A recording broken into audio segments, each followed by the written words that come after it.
ఏపీలోకి corona ఎంట్రీతో కూటమి ప్రభుత్వం అప్రమత్తమైంది. ముందస్తు చర్యలు చేపడుతూ విజయవాడలో కోవిడ్ ఐసోలేషన్ వార్డు ఏర్పాటు చేసింది. ప్రజలు అప్రమత్తంగా ఉండాలని, మాస్కులు, శానిటైజర్లు తప్పనిసరిగా వాడాలంటూ అధికారులు సూచనలు చేశారు. దీనికి సంబంధించి మరింత సమాచారం మా ప్రతినిధి సాహిత్య అందిస్తారు. కరోనా మహమ్మారి మళ్ళీ ఎంటర్ అయింది. అయితే రాష్ట్రంలో కూడా పలు కేసులు అయితే నమోదవుతున్న పరిస్థితి అయితే ఉంది. విశాఖలో తొలి కేసు అయితే నమోదైన నేపథ్యంలో ఇటు విజయవాడలో కూడా ఎన్టీఆర్ జిల్లా వ్యాప్తంగా కూడా ఈ కోవిడ్కి సంబంధించి ప్రతి ఒక్క డీటెయిల్ అయితే కనుక ఇక్కడ ఎన్టీఆర్ జిల్లా కలెక్టరేట్ పరిధిలో అయితే కనుక ప్రతి ఒక్కరికి కూడా చెప్తున్న పరిస్థితి అయితే ఉంది. ఏదైతే ప్రభుత్వ ఆసుపత్రిలో కూడా ఒక కోవిడ్ ఐసోలేషన్ వార్డుని అయితే ఏర్పాటు చేయడం జరిగింది. అయితే కరోనా వైరస్ మళ్ళీ విజృంభిస్తున్న నేపథ్యంలో ప్రజలందరూ కూడా ఖచ్చితంగా అప్రమత్తంగా ఉండాలి అంటూ కూడా సూచనలు అయితే చేస్తున్న పరిస్థితి ఉంది. ప్రస్తుతం మనం గవర్నమెంట్ హాస్పిటల్లో ఏదైతే ఒక వార్డుని ఏర్పాటు చేశారో కోవిడ్ ఐసోలేషన్ వార్డు, ఎవరికైతే కోవిడ్ కేసులు నమోదవుతాయో వాళ్ళకి కనుక ఈ గవర్నమెంట్ హాస్పిటల్లో అయితే కనుక ఈ వార్డుని ప్రత్యేకంగా ఏర్పాటు చేయడం అయితే జరిగింది. అందులో ఆల్రెడీ కూడా ఒక పేషెంట్ ఉన్నట్టుగా కూడా మనకి క్లియర్ కట్గా అర్థమవుతోంది. అయితే ఇక్కడ మనం ఈ ఐసోలేషన్ వార్డుకి సంబంధించి కూడా ప్రతి ఒక్కళ్ళు, అంటే గతంలో కోవిడ్ ఎప్పుడైతే వచ్చిందో 2021లో అప్పుడు ప్రతి ఒక్కళ్ళు కూడా ఐసోలేటెడ్గా ఉండాలి, మాస్కులు ధరించాలి, గుంపులుగా తిరగకూడదు అంటూ కూడా ఖచ్చితంగా అన్ని సూచనలు అందించిన పరిస్థితి అయితే ఉంది. అదే నేపథ్యంలో ఇప్పుడు ఇంకో కోవిడ్ వార్డుని, అంటే అటు 3 ఇటు 3 బెడ్లను అయితే వేసి ఖచ్చితంగా వాళ్ళకి తగిన సదుపాయాలను అయితే కనుక అందిస్తూ ఇక్కడ ఆక్సిజన్ ఎంతో ఇంపార్టెంట్. లాస్ట్ టైం కూడా ఆక్సిజన్ మాస్కులు, ఆక్సిజన్ గ్యాస్ కోసం అయితే కనుక చాలా ఇబ్బంది పడిన పరిస్థితి అయితే ఉంది. ఇటు సిపిఆర్ చేయడానికి కానీ లేకపోతే ఎలాంటి ఎక్విప్మెంట్ పరికరాలన్నింటినీ కూడా ఏర్పాటు చేసిన పరిస్థితి అయితే మనకు కనపడతా ఉంది. ఆ పేషెంట్ని మనం క్లియర్గా చూస్తే కనుక కోవిడ్ ఐసోలేషన్ వార్డులోనే ఆవిడని చేర్చిన పరిస్థితి అయితే ఉంది. ఆవిడ చాలా పెద్ద వయసులో వ్యక్తిగా కూడా కనపడుతూ ఉన్నారు.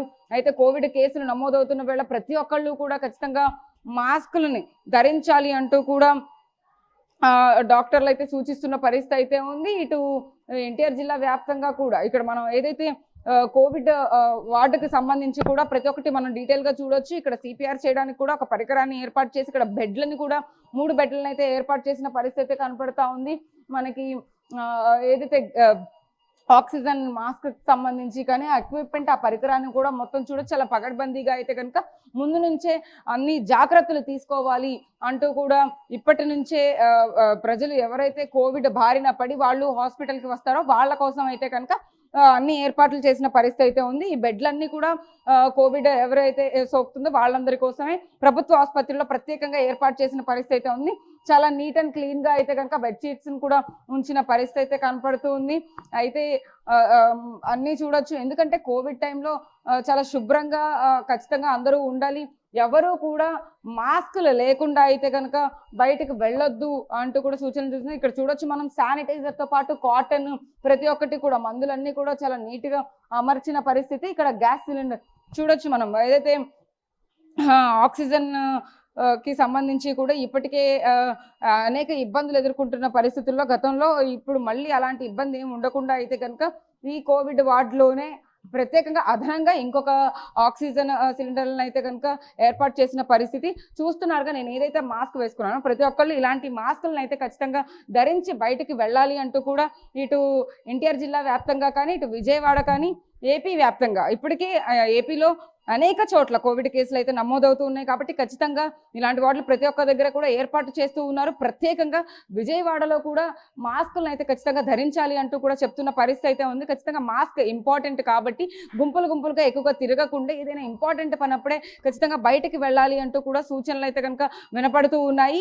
ఏదేమైనప్పటికీ కూడా కోవిడ్ మహమ్మారి ప్రజలందరినీ భయపెట్టేందుకైనా కనుక మళ్ళీ వచ్చేస్తోంది కాబట్టి దాని సిమ్టమ్స్ కూడా ఖచ్చితంగా దగ్గు, జలుబు వంటివి కూడా వాటికి కాకుండా ఇంకా ఎక్కువ వస్తాయి. ఒకసారి మనం ఆ పేషెంట్ని చూస్తే ఎంత ఇబ్బంది పడుతున్నారో మనం చూడొచ్చు. అయితే కోవిడ్కి సంబంధించి కూడా ఇప్పటికే అనేక సూచనలు అయితే వినపడుతూ ఉన్నాయి. ఇదే నేపథ్యంలో కోవిడ్ రావడానికి ముందుగానే ఎలాంటి సిమ్టమ్స్ ఉంటాయని కూడా ముందు నుంచే కూడా చెప్తూ ఉన్నారు. అయితే ఆ కోవిడ్ సిమ్టమ్స్ కూడా ఎలా ఉన్నాయి ఏంటి అనేది కూడా డాక్టర్లు ఇప్పటికే ప్రతి ఒక్కరికి సూచిస్తున్న పరిస్థితి అయితే కనపడతా ఉంది. అయితే ఫస్ట్ అది దగ్గు, జలుబు, జ్వరంతో పాటు ఇటు కళ్ళ కలకలు కూడా వచ్చే అవకాశం ఉన్నట్టుగా కూడా కనపడతా ఉంది. అయితే ఈసారి వచ్చే కోవిడ్ వేరియంట్కి సంబంధించి కూడా ముందుగానే జాగ్రత్తలు తీసుకోవాలంటూ కూడా డాక్టర్లు సూచిస్తున్న పరిస్థితి అయితే ఉంది. కాబట్టి ఖచ్చితంగా అందరూ దీన్ని ఖచ్చితంగా పాటించాలి అంటూ కూడా అన్నీ వినపడుతున్నాయి. ఈ వార్తకి సంబంధించి కూడా ముందుగానే సూచనలు అందిస్తూ ప్రతి ఒక్కరిని అప్రమత్తం అయితే చేస్తున్నారు. ప్రతి ఒక్క ప్రాంతంలో కూడా ఇలా ఏదైతే ఎక్కడైతే కోవిడ్‌కి సంబంధించి కూడా ఎక్కడైతే ఆనవాళ్లు కనపడుతూ ఉంటాయో, ఆ ఆనవాళ్ళకి సంబంధించి కూడా ముందు నుంచి జాగ్రత్తలు తీసుకోవాలంటూ కూడా చెప్తున్న పరిస్థితి అయితే కనపడుతూ ఉంది. కాబట్టి ఖచ్చితంగా దగ్గు, జలుబు, జ్వరం లాంటివి ముందు నుంచే బాడీ పెయిన్స్ కానీ లేకపోతే ఇంకా కళ్ళ కలకలు కూడా ఈసారి యాడ్ ఆన్‌గా కనపడుతూ ఉంది. ఇలాంటివన్నీ ఏమైనా సింప్టమ్స్ కనపడితే ఖచ్చితంగా అంతకుముందు గతంలో మనకి స్మెల్ కోల్పోవడం కానీ, టేస్ట్ కూడా రాకపోవడం ఇలాంటివన్నీ కూడా సింప్టమ్స్ ఉండేవి. ఇప్పుడు కూడా అలాంటి సింప్టమ్సే ఖచ్చితంగా వస్తాయి. కాబట్టి డాక్టర్లు ఇంకా దీని గురించి ఏం చెప్తారు, ఇంకా ఎలాంటి జాగ్రత్తలు తీసుకోవాలని చెప్తారనేది కూడా వేచి చూడాలి.